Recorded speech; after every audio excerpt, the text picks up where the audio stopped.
At this time in our agenda, we do open our mic to the public. We always welcome public input and would invite even more folks to come spend a little time with us. Tell us what's on your mind and what we can do to do our jobs better. And in that vein tonight, I think we do have someone here, Emily Shigut. Did I say that right? It's Shigut. Shigut. Okay, Emily, come on up while she's coming up. Okay, go ahead. It's all yours. Okay. Dr. McDonald, we, the educators of Granbury Independent School District, would like to know exactly what it is that you're afraid of happening within our classroom walls. Let me elaborate. As educators, when in the presence of our students, we are continuously in awe of the astute observations made and the intelligent dialogue that takes place. Most teachers hail these moments and strive to construct a safe place for these young minds to further explore the questions and resulting answers that follow. Most teachers hail these moments, you know that our classrooms involve a great deal of student-led learning, where teachers take on the role as facilitator. The students are allowed autonomy in exploring the world around them, their world, posing questions and then developing their own answers. Often, the problem posed and their attempts at a solution prove unsuccessful. These are the moments when true, meaningful learning takes place. It's a natural process that then, in turn, forces the student to try a different approach that better solves or answers the initial problem. It's quite the tug of war between resilience and failure. One of the many benefits of this approach in learning is that natural and genuine dialogue surfaces. Then the classroom becomes a colorful place of discussion. Trust is built. Ask any teacher to describe their most successful lessons. More often than not, it's lessons surrounded in intentional discussion. Classrooms are built on that foundation of trust. Classrooms are the foundation of school campuses. Our campuses are the foundation of our district, and the students in this district are doing amazing things. That all being said, your actions from earlier this summer in supporting a speaker to come to our town were concerning to many of us. This visitor illegitimately warned the audience of an impending evil takeover by way of critical race theory.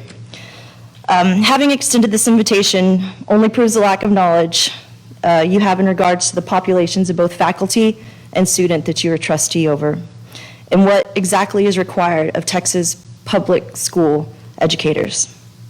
Equally as concerning are the articles found on that individual's personal website.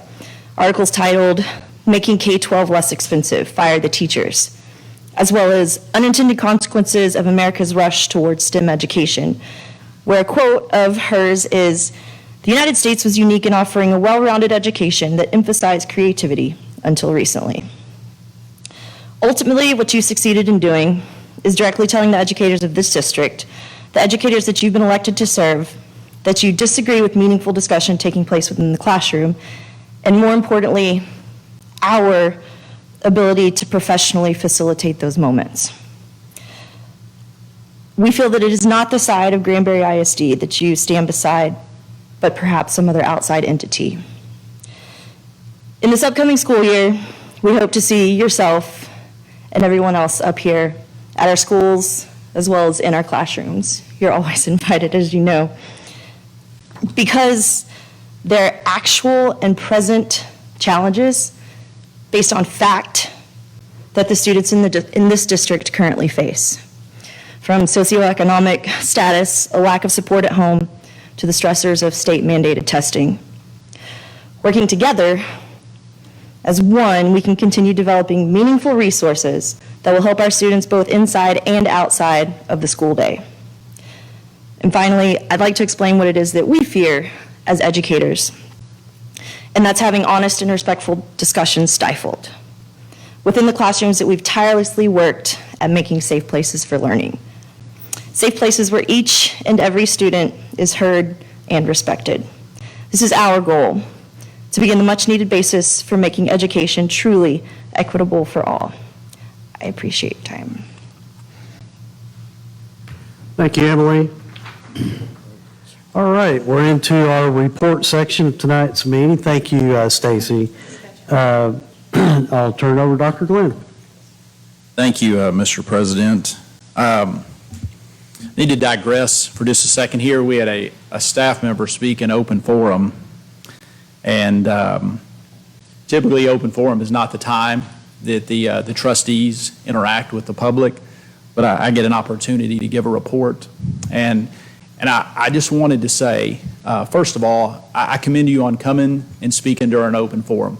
I know that's incredibly difficult. It's difficult for anybody to come up and stand in front of a group of trustees and speak their mind and say what they think. And I will tell you, I could not agree more. The integrity of the classroom is important. As a public school educator, it's important to me that the quality of instruction in our classrooms.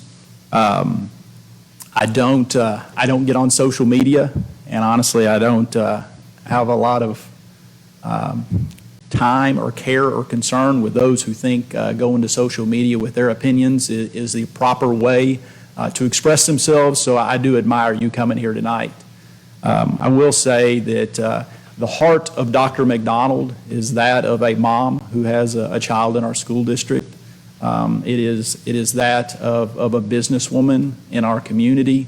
It is a board member who serves, and it's also a former educator who's been in the classroom. It's easy to hit these hot button national topics and want to bring them into our school, and a lot of people they really like trying to push things that are happening on the national stage into Granbury schools. But let me tell you, just is a word of caution from an educator who's been doing this a little while. Careful standing at the dais and using the term "we teachers," because we teachers means you represent 1,000 employees. And I can tell you that in Granbury ISD, I don't ever, as superintendent, don't say we, because I know not necessarily everything I say is going to be something that everybody agrees with. When you're talking about critical race theory, which is I assume what you're referring to, I can tell you that our state legislature has already said that will not be taught in the classrooms, and I can tell you it will not be taught in Granbury ISD. And any teacher who wants to teach it will have to go teach somewhere else, because we're not going to have it in our schools. And in any public school that is teaching it, will answer to their state representatives, and they'll answer to the governor. But it won't be taught in our schools. And so I really don't know where you were going, and because I didn't have the opportunity to exchange dialogue with you, I'd invite you to always feel free to come to my office and share your opinions. Feel free to email any of our trustees. You can access them on our district website.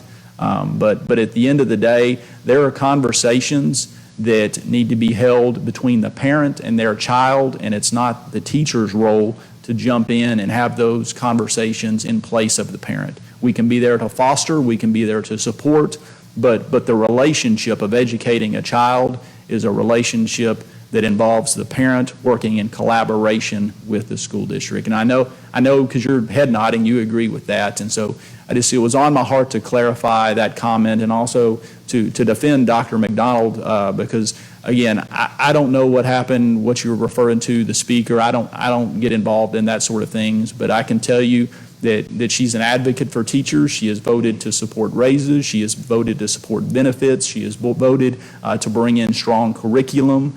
She has voted to improve facilities. And so her record as an educator in this district, even though it's short-lived, has been nothing short of phenomenal. So I want to set the record straight while I have a little time during my report.